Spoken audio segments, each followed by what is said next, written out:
Quand on parle de karma, on parle inévitablement de quelque chose qui dépasse la mémoire de la personne dans une vie. Quand on parle de karma, on va au-delà de la mémoire du cerveau, donc de la mémoire humaine. On s'en va dans une mémoire qui est l'ensemble de vos réincarnations. Pour comprendre le karma de la famille, il faut avant tout comprendre comment l'âme s'incarne. Puis, une âme, pour s'incarner, elle a besoin d'une pulsion de l'esprit. Donc, un esprit, selon ce qu'il veut vivre comme sport extrême, il choisit un habillement qui est un ego, avec un plan de match, qui est le programme de vie. Un esprit, avant de s'incarner, se choisit un mode d'action, un mode d'opération, qui va, pendant X années, servir à un développement d'un âme en particulier. Le processus est relativement complexe dans le sens, pensez en termes de vous autres là, qui aimeriez avoir des animaux et qu'éventuellement ils vous parlent. Vous pouvez comprendre assez facilement que ça peut prendre 400-500 ans à développer ça. Mais si vous n'êtes pas pris dans le temps, dans le sens que vous êtes immortel, donc vous êtes de l'esprit, 500 ans, 1000 ans, 2000 ans, ça n'a pas d'importance. Fait que vous allez utiliser toute votre science à éventuellement faire parler un lion, une girafe, un chat, n'importe quoi. Vous le perfectionnez au travers du temps, que lui est dans le temps. Vous autres, vous n'êtes pas dans le temps, vous n'êtes pas pris par le temps, vous êtes dans l'espace. Bon, imaginez-vous que vous autres, vos incarnations, c'est du domptage de l'esprit d'une forme qu'on appelle l'âme, qui pour l'esprit de l'âme, c'est comme un animal, qui apprend à dompter, mais avec lequel la science de l'esprit est tellement avancée que l'esprit peut se marier à l'âme pendant un processus de vie pour dompter l'âme à partir de la proximité qu'il a dans un ego. On se suit-tu, là? Bon, c'est comme si vous dites, là, moi, pour faire parler un chat, je vais vivre avec une grande proximité. Il va dormir avec moi, il va manger avec moi, il va tout faire avec moi. Bon, ben, c'est comme si l'esprit, la science est tellement avancée qu'ils peuvent cohabiter avec de l'âme pour faire évoluer l'âme, c'est-à-dire pour monter la vibration de l'âme jusqu'à temps que l'âme ait pratiquement le statut de l'esprit. Mais ils ont besoin d'une enveloppe pour ça qu'on appelle l'ego. Fait que quand on dit que quelqu'un a de l'ego, on réfère souvent au fait qu'il réfléchit dans l'ego des expériences d'âme. Mais un ego transparent, c'est rendu de l'esprit. C'est-à-dire que l'âme, dans sa cohabitation avec l'esprit, a réussi à élever sa vibration tellement haute qu'il n'y a plus de réflexion, donc techniquement, il y a transparence totale. Ça va? Bon. Avec le cours 101 sur l'incarnation, on peut commencer à parler du karma de la famille. La famille, c'est un peu comme si vous allez pour le hockey, là, comment ça s'appelle, le forum. Vous allez au forum, puis vous avez comme toute l'atmosphère puis l'ambiance, le climat des joueurs de hockey qui ont été là pendant 50 ans. Ou les gens qui font des arts martiaux, ils s'en vont sur des terrains de combat où il y a eu des combats de samouraïs au Japon, puis ils vont sentir, s'ils sont un petit peu sensibles puis un peu médiums, ils vont sentir les combats samouraïs sur ces terrains-là. Et puis, ce qui habite ça, c'est ça de la famille. Vous allez dire, c'est pas plus physique que ça. C'est que les gens qui composent une famille sont habités par un état d'esprit qui se retransmet génétiquement et qui donne ni plus ni moins à l'individu une sorte de compréhension de son mandat ou de son rôle à jouer face à la collectivité, puis face à lui-même, puis face aussi aux gens qui sont à proximité, donc sa famille. Il va vibrer des pensées d'âme, puis il va avoir de l'esprit qui va dire, bon ben là, toi, dans cette âme-là, il va falloir que tu résolves le problème de polarité, de ça. Mais comme le père et la mère ont passé avant, mais c'est comme un héritage. Puis si tu remontes plus haut que le père et la mère, tu vas au grand-père, puis à la grand-mère, puis à l'arrière-grand-père, puis à l'arrière-grand-mère, tu vas trouver comme une chaîne. Des choses qui doivent se régler d'une génération à l'autre, puis qui sont la même chose, mais qui, plus la génération avance, plus il est supposé y avoir une amélioration dans cette espèce de chaîne karmique-là. Et où tous les individus qui font partie de la chaîne sont victimes à la fois d'un talent, je dis bien victimes d'un talent parce que ça t'est imposé, puis aussi victimes d'une épreuve que le talent doit transmuter éventuellement. Donc, on va blâmer nos parents de ci ou ça, mais nos parents blâmaient nos arrière-grands-parents, puis nos arrière-grands-parents, blâmaient aussi. Puis finalement, on se rend compte que ce qu'on blâme, c'est ce qu'ils ont subi, puis qu'ils ne pouvaient pas corriger parce que l'époque ou la culture ne le permettait pas. Il n'y avait pas, exemple, une liberté au niveau de la religion, une liberté au niveau économique que la nouvelle génération a. Et ces gens-là, dans leur limitation, ont été inévitablement confrontés à des arrêts de développement. Ils ne pouvaient pas aller plus loin. Pensez juste à ceux qui se sont tapés à la religion pendant des années, qui ont été avec des parents et des grands-parents qui étaient excessivement religieux. C'est sûr que tu ne peux pas avoir la même liberté d'expression puis la même liberté de mouvement qu'un jeune aujourd'hui qui ne sait même pas ce que c'est un prêtre, qui ne sait même pas ce que c'est aller à l'église, qui se demande même c'est quoi ça l'affaire de Dieu, tu as été chercher ça où, toi, là? Tu sais, fait que il se rappelle qu'on a parlé de ça quand il était jeune, quand il allait voir ses grands-parents, mais dans 2 générations, ils ne se rappelleront plus de rien. Premièrement, ils ne se rappelleront même plus c'est qui leur père et leur mère. Ça divorce tellement puis ça se remarie tellement. Fait qu'on se retrouve dans un contexte où le phénomène karmique, c'est pas un point où on peut se permettre d'accuser ou de responsabiliser quelqu'un. On peut simplement faire un constat qu'on habite un corps, qu'on habite avec une âme, c'est-à-dire, moi, quand je dis on habite, je parle de l'esprit, qu'on habite avec une âme qui nous impose une certaine programmation émotionnelle, vitale et physique, pour pouvoir traverser avec notre talent les épreuves qui nous sont accrochées avec ce fameux talent-là. Fait que c'est comme si dans une incarnation, vous bénéficiez d'un talent qui vous permet de faire des choses parfaitement, et vous bénéficiez d'un paquet d'épreuves qui servent à renforcer votre talent ou à lui donner ce qu'on pourrait appeler des occasions de faire la preuve que vous êtes vraiment engagé et motivé à aller au Donc, quand on parle de chaîne karmique, une chaîne karmique, c'est une continuité d'un développement qui a commencé il y a des milliers d'années. Et que, sans le vouloir ou sans le savoir, il y a des milliards de gens qui participent à ce développement-là. Le développement étant de retourner à la source, de revenir, après des milliers d'années, au contact originel, c'est-à-dire de revenir à ce qu'on appelle le contact avec ses pairs, les pairs étant les êtres qui nous ont créés, et reconnaître que ce que l'on est comme création, c'est eux autres. Combien de milliers d'années qu'il faut? Il en faut beaucoup parce que ça se passe... c'est comme le phénomène du Big Bang là, qu'on explique, là, du flux et des reflux des galaxies, là, ces choses-là. C'est un peu ce principe-là. On est dans une période dite privilégiée, un peu comme dans le temps de l'Atlantide, où il y a une finalité. Dans le temps de l'Atlantide, il y avait une finalité. Il y a eu ce qu'on appelle un apocalypse dans le temps de l'Atlantide. Et le jugement dernier, qu'on parle tant dans la Bible, il s'est fait à ce moment-là pour faire le bilan de où est-ce que les âmes, à travers un développement de 10-15 000 ans, où est-ce qu'ils en étaient rendus dans les incarnations. Là, on est présentement dans ça. On est là, assis sur un jugement dernier, qui se fait sur une phase de 200-300 ans. Et on est des privilégiés de pouvoir être capables de comprendre la fin des choses. Parce que vous êtes dans les chanceux qui vont voir la fin des choses. La fin des choses étant, je ne le sais pas, autre que d'autres choses que des transformations majeures au niveau des formes de pensée, des idéologies, des façons de vivre. Exemple, on est dans une société qui vit beaucoup en fonction de l'argent.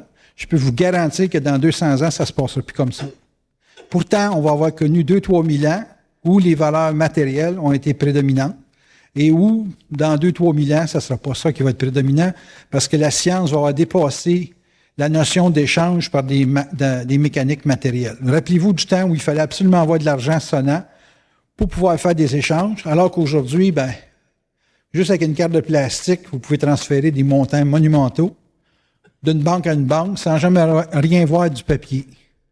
Ben, imaginez-vous, encore un autre 100 ans, à quel point ça peut avoir avancé la technologie, puis la notion qu'on se fait du travail, et puis de comment on adapte les systèmes bancaires à des nouveaux besoins. C'est ça qui s'en vient, puis c'est ça qui est inévitable de vivre, puis c'est ça qu'on appelle du développement.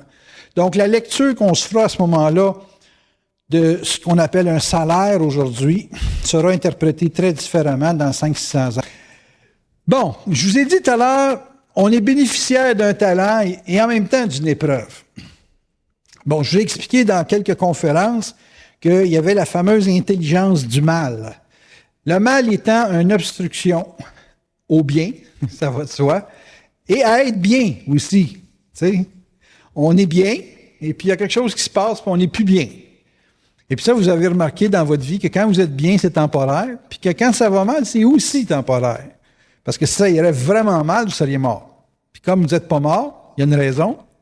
Et considérant le fait que la raison, c'est que vous continuez à vivre, bien, ça va toujours mal temporairement jusqu'à temps que ça aille mal final. Pour être bien de l'autre bord. Vous voyez? Donc, le bien précède le mal et le mal précède le bien. Donc, considérant le fait que si vous avez un talent, vous allez nécessairement être éprouvé en fonction de votre talent. Là, essayez pas de cacher votre talent. Ce que vous ne pouvez pas montrer aux autres, il y a quelqu'un qui va le découvrir, c'est sûr. Puis il va vous tester, même si c'est en catimini, là, si vous êtes seul avec l'autre, vous allez être testé sur la richesse cachée que vous avez. Combien de femmes qui disent « je ne dévoilerai pas ci, je ne dévoilerai pas ça », mais plus fort que les autres, à un moment donné, ils ont besoin d'une prise en charge et de quelqu'un qui va partager avec eux ce qu'ils ont à donner de précieux, de secret. Et là, curieusement, celui qui découvre le trésor devient un monstre d'ego et devient une épreuve pour ce talent et cette richesse qui a été cachée aussi longtemps.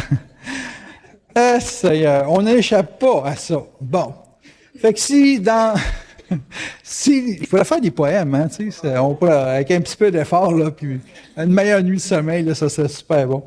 Mais tout ça pour dire qu'on est toujours bénéficiaire d'un talent. Toute notre vie, à cause qu'on a toujours l'impression que ça va mal, ça c'est parce qu'on a assez d'ego pour penser que la vie nous aime pas, qu'il n'y a personne qui nous aime, et puis que là, on regarde toujours juste ce qu'on n'a pas, puis on ne regarde pas aussi ce qu'on a. Ça, c'est le problème des gens, que quand ils ont un talent, ils voudraient avoir quelque chose d'autre. Le talent du voisin, ils voudraient avoir un talent qui soit très, très, très, très rapidement abouti dans une performance publique et sociale incroyable, et ne regardent pas que l'épreuve qui leur est présentée est simplement une occasion d'aller renforcer, tester leur structure pour justement prendre la fameuse expansion qui semble pour eux autres être le bout du bout.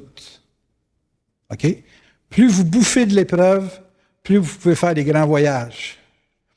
Plus vous pouvez aller loin. Plus vous pouvez aller au-delà de ce que l'ego pense qu'il est capable de. Parce que l'ego, ce qu'il pense qu'il est capable, c'est à peu près généralement 1/100 de ce qu'il peut vraiment faire. Fait que vous pouvez imaginer que votre réflexion puis votre façon de penser est une sérieuse limitation à vos capacités. Mais pour défoncer ces fameuses capacités qui sont, je dirais, en apparence restreintes, il faut des épreuves pour saisir la nature de votre talent et sa capacité d'intervenir dans des occasions qui sont en dehors de votre contrôle et qui sont souvent appointées par votre programmation karmique. Là, vous avez dans la tête que la conférence que je fais, c'est sur le karma familial. Vous allez dire, il s'éloigne, là, il nous parle du karma, mais il ne parle pas de la famille. Je vous parle de tout ça pour vous faire comprendre que quand on veut découvrir son talent,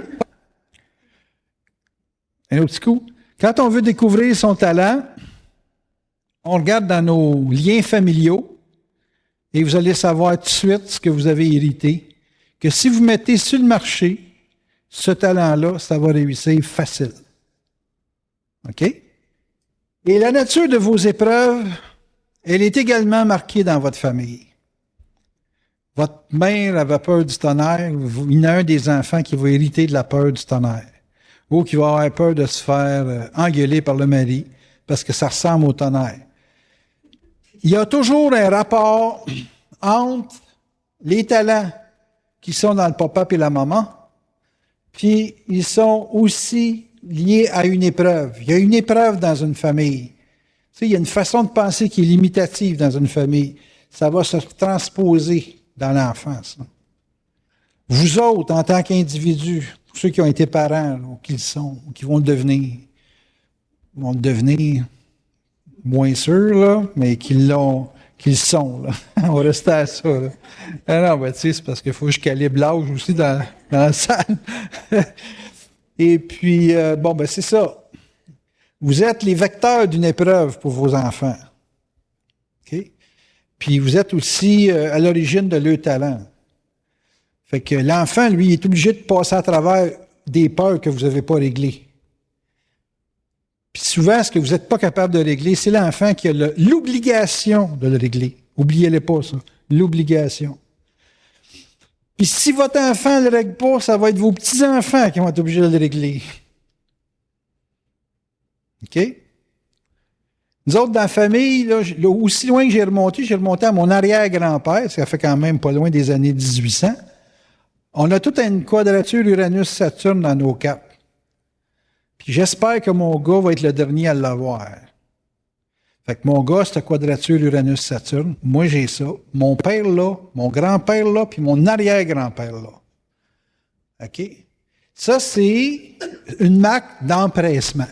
On est pressé. On a de la misère à contenir le temps. Beaucoup de problèmes à contenir le temps. Donc, c'est du monde pressé. Moi, je vais dire à mon gars, fais pas de vitesse. Moi, j'en fais, mais il me dit, c'est lui qui va régler le karma. Mon père avait un problème de vitesse. Mon grand-père aussi. Puis mon arrière-grand-père, il faisait des courses de chevaux. Fait que ça, c'est dans la chaîne karmique. Ça arrête là, ouais, c'est ça. Faut que tu te rincanes dans une autre famille.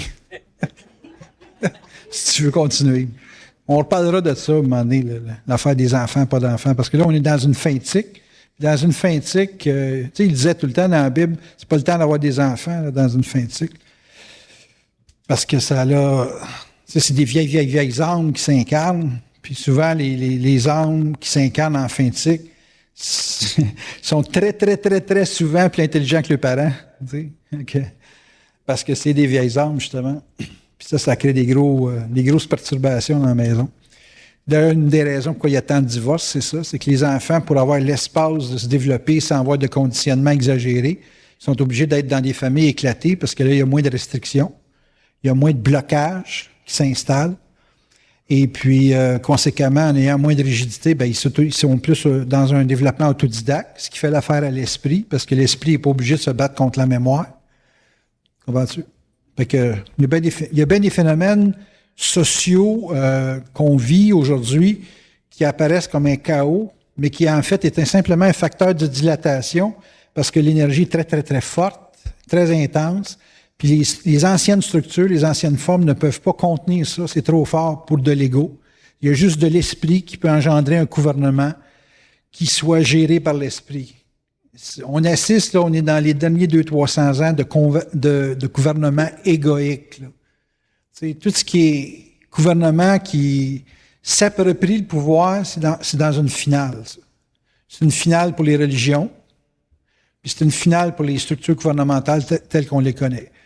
Éventuellement, je ne peux pas dire quand, là, mais dans bien longtemps ou dans très proche, on va avoir des éclatements épouvantables au niveau des structures de pensée, au niveau politique, au niveau structures gouvernementales. Et puis là, il va apparaître une nouvelle façon de faire qui ne pourra plus être enregistrée ou acclimatée à une psychologie personnalisée. Il n'y aura plus personne qui va mettre des êtres humains on appelle ça des fan clubs, là, qui vont être mesmérisés par du monde. On assiste à l'effondrement systématique des comportements réflexifs dans le monde. La fin des dictatures, la fin de toutes les hosties de magouilles qu'on connaît. Un jour, la justice se fera par vibration, elle ne se fera plus par des affaires de loi, de prison, des affaires de même. T'sais. Ça va être une vibration qui va limiter la capacité de faire d'une personne, puis qui va endosser une capacité de faire de quelqu'un. Ça s'en vient, là. Mais comme je te dis, là, c'est combien de temps? Je ne sais pas. C'est aussi vite que l'esprit rentre dans la matière, mais c'est aussi lent que les gens ne sont pas capables de contenir les conséquences de l'éclatement. On tient-tu plus de notre main que de notre père? Pas vraiment, non. En général, ce qu'on va chercher de notre père, c'est la structure. S'il ne nous en a pas donné, ben, c'est ce qu'on a à faire, justement, de se créer une structure. Quand il nous a donné une structure, c'est de réussir soit à la perfectionner ou s'en sortir. Plus la structure est parfaite, plus il faut s'en sortir. Moins la structure est complète, plus il faut la finir. Ça se comprend-tu? Le père, il apporte une structure. Tu sais, tu vas prendre exemple les entreprises familiales. Les enfants vont perfectionner la structure si la structure n'est pas finie.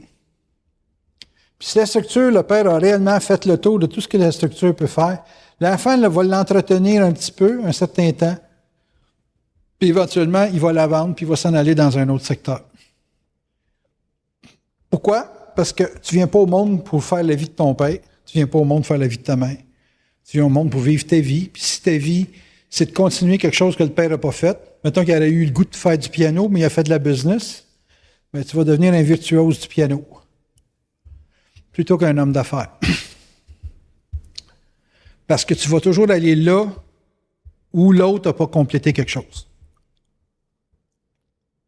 Fait que si vous dites « mon père et ma mère sont incomplets », dites-leur merci parce que c'est tout l'espace que vous avez pour faire mieux qu'eux autres. Ça se suit-tu? Moi, j'ai fait des études en commerce. J'ai étudié en marketing. Puis j'ai fait un petit peu de temps, j'ai fait 1 an en transport. Puis je suis tombé astrologue l'année d'après. Mon gars, il fait de l'importation-exportation. Il réussit très bien à vendre et à acheter avec les Chinois. Il a pris le transport, le système de mailing, puis le commerce, achat-vente. Fait qu'il était là où moi, j'ai pas fini. J'ai pas fini de faire mes études dans le concret. J'ai simplement été dans l'abstrait du domaine du marketing et du transport. Puis lui, il a complété ça. Sa mère, elle avait un talent extraordinaire dans l'écriture. Elle n'a pas poussé son talent. Puis là, il s'en va dans le scénario, puis il va écrire un film, puis il va faire un film. Il va compléter l'autre partie, parce que lui, il est fils unique, hein, il s'est tapé 2, le père et la mère. Tandis que quand il y a des familles de 3 ou 4, ils se répartissent la charge avant de s'incarner. Toi, tu vas t'occuper de ça, je descends tout de suite. Toi, tu vas t'occuper de ça un peu plus tard, je descends. Puis là, après 10 ans, ils sont tous sur place. Puis ils s'occupent de tout ce que le père et la mère n'ont pas fait, n'ont pas fini. Ben, c'est parce que t'es loin, hein? Non, mais tu te rapproches, tout est réglé. C'est parce que je ne peux pas parler fort non plus, parce que j'aurai plus de voix dans 5 ou 10 minutes. T'sais. Donc, l'individu qui perfectionne une dynamique qu'il a dans sa famille, c'est parce qu'il y est donné l'occasion d'aller dans le... Si le père ou la mère ont été bien loin dans un registre, ça ne donne pas d'espace pour l'enfant à développer ça. Puis quand vous êtes capable de regarder ça comme ça, vous allez voir que les manquements de vos parents, c'est des occasions de faire mieux qu'eux autres. Puis que les zones parfaites de vos parents, c'est des zones que vous autres, vous n'avez même pas tenté d'aller explorer. T'sais. Fait que, vivre les défauts, dans un sens. Puis les qualités, ben, tu sais, des fois, on a un père qui est bien autoritaire, puis le fils, lui, a de la misère à être autoritaire. Il ne peut pas prendre l'espace d'autorité dans la maison que le père a. Souvent, l'enfant est obligé d'aller à l'extérieur, souvent même très loin de la maison, pour se faire un pivot d'autorité, une zone de contrôle qui lui soit très personnelle, pour échapper. On va appeler ça comme ça, la dictature karmique des parents, qui se transpose toujours psychologiquement par un raisonnement. Fait que le père et la mère ont un raisonnement, puis qui est très bien adapté à leur environnement.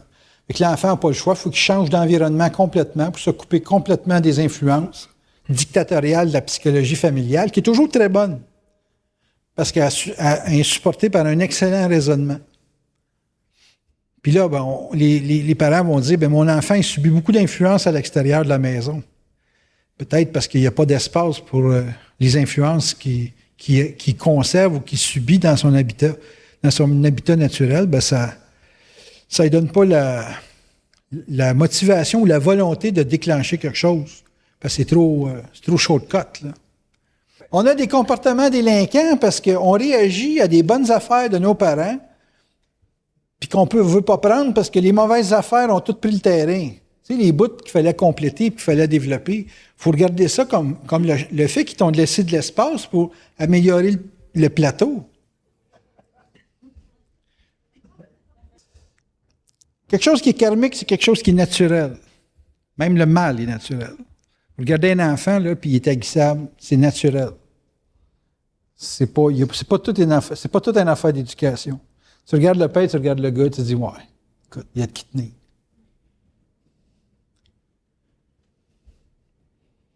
Naturel. Le comportement d'un enfant, c'est naturel. Il peut être cassé dans ses mouvements premiers, mais si tu le laisses revenir à ses mouvements premiers, tu vas revoir le père ou la mère.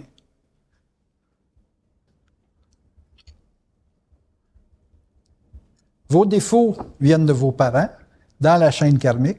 Vos talents viennent de vos parents dans la chaîne karmique. Et si vous ne le trouvez pas dans vos parents, allez voir vos grands-parents. Vous allez tout trouver. Mon père, il n'arrêtait pas de me dire que je ressemblais à son père. Puis je dis, ça va de l'air de quoi ton père? Ah, il était comme toi. Ça m'avance, ça, là.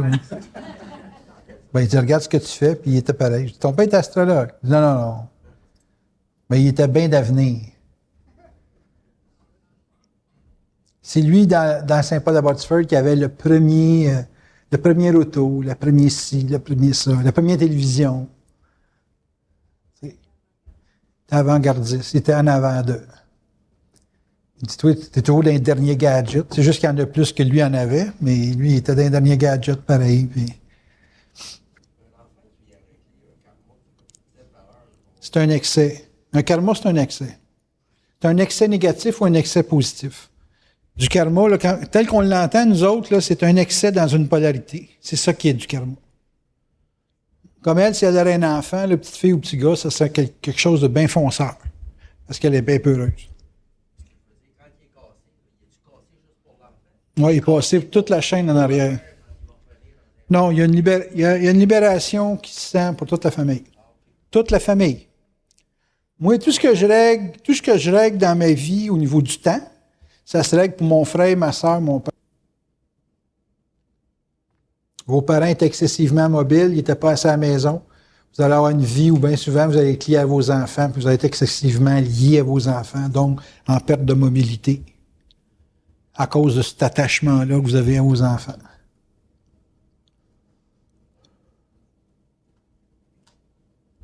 C'est un exemple. Vous êtes bien spirituel, vous allez avoir des enfants très terre à terre. Vous êtes très terre à terre, vous allez avoir des enfants qui vont aller dans des choses très abstraites. C'est pas l'idée de faire le contraire, c'est le fait que si vous êtes excessivement concret, il va falloir que l'enfant ait un petit peu de concret, mais soit capable d'aller dans un champ d'abstraction en prédominance pour contrebalancer.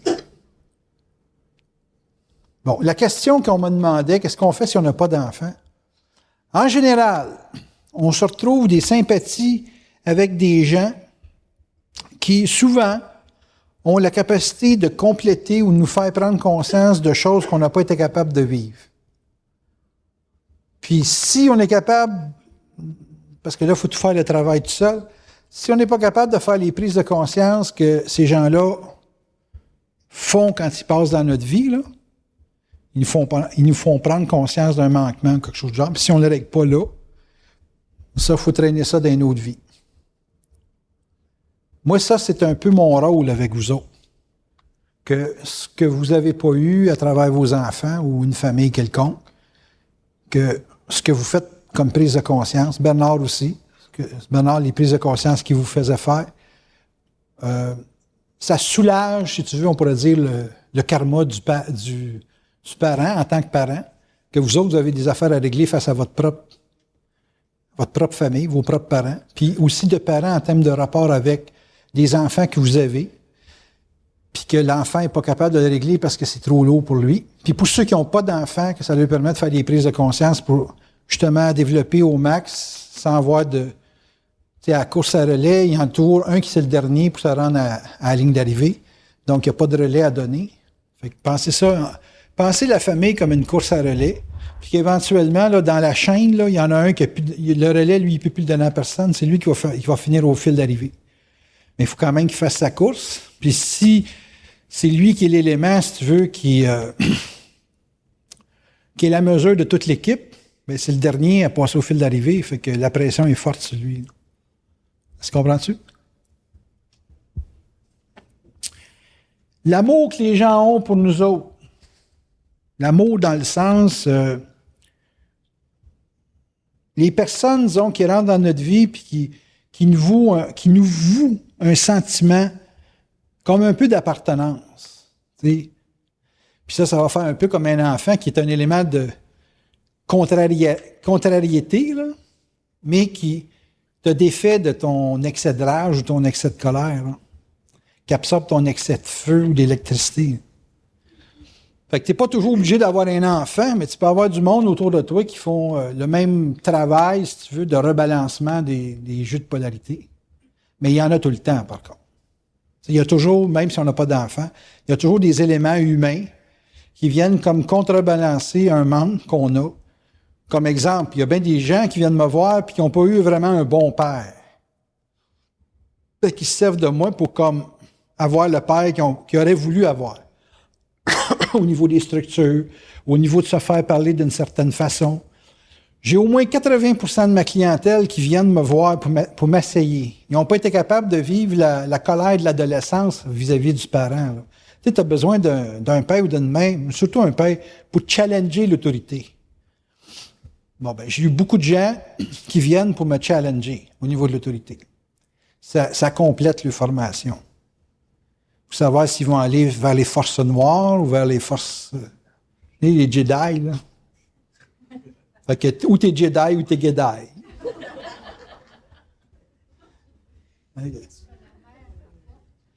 La mère, elle apporte l'enveloppe. Un enfant qui a manqué d'enveloppe, c'est toujours la faute à la maman. Quand un enfant manque d'enveloppe, il est têteux dans la vie. Tandis qu'il a têté jeune, il ne tête plus personne après. Avec la dynamique du rapport. Je regarde les chats que j'ai chez nous, là, puis tous les chats qui têtent bien, là, ils sont tous fins, ces chats-là. Puis ceux qui ont de la misère à pogner une tétine parce qu'ils sont pas gros, là, c'est des petits crisses, là, tu sais. Ils sont raides, durs, puis ils graffinent, puis ils maganent. Quand ils te grimpent après le corps, là, t'aurais beau faire là, le scotch tape, là. Ils en veulent. Ils cherchent une place pour manger, avoir de la chaleur, être bien, puis c'est des batailleurs. Fait que les gens qui sont bien agressifs, bien souvent, c'est des gens qui ont manqué de l'enveloppe maternelle. D'une façon continue. Okay. C'est des gens que souvent, quand ils trouvent un nid ou une niche pour retrouver la chaleur humaine ou le confort humain, là, le confort affectif, ils deviennent extrêmement possessifs puis extrêmement dominateurs parce qu'ils ne veulent pas que ça leur échappe. Tandis que celui qui a eu un peu plus de... Tu sais, qui n'a pas peur de retrouver la tétine, là, il est lousse. Il va laisser boire les autres. Il a le ventre plein, lui, anyway. OK. Ben, il est prédisposé à laisser plus aller, mais il faut toujours qu'il ait sa dose. Tu sais, ça revient toujours à l'affaire de survivre, là. L'enveloppe, c'est un facteur d'équilibre pour ta survie. Mais l'effet d'enveloppe, c'est la domination la plus subtile sur la planète.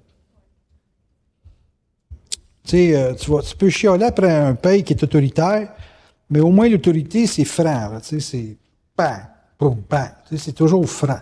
Mais de l'enveloppe, c'est sournois. Parce que tu sais que tu en as besoin, tu en as en général besoin tout le temps, mais c'est pas à la demande. Hein, c'est comme si l'autre l'oblige. Il t'oblige à un niveau d'enveloppe parce qu'il y a bien des mères qui enveloppent les enfants parce qu'ils ont une peur de manquer d'identité. Fait que l'enfant devient leur identité.